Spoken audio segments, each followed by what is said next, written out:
upawana mafotocopy aya saka information haizokudi zvakanaka tichida original receipt yekuti vane permit yavo yawakaita se yawakabhadhara kwete photocopy. Saka kana mauya nefoni nehinga nditokubatsire amaba chidzai zvinhu mota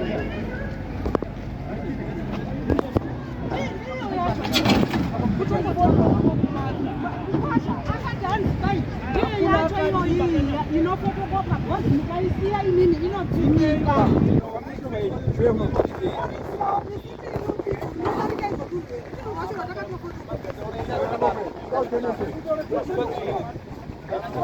kutaura kuti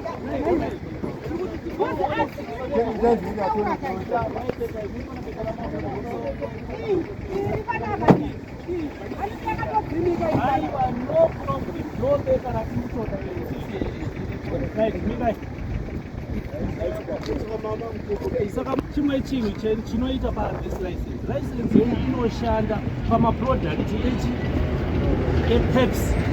Peps haibvumire kuti mutengese doro mungoro iyi, haibvumidze kuti mutengese mamwe maproduct asiri epeps. Tikaona muchiita izvozvo tinokusungai, tinokusiyai bedzi kana muine zvinhu zviri palicense yenyu ndo zvamunotengesa pachi.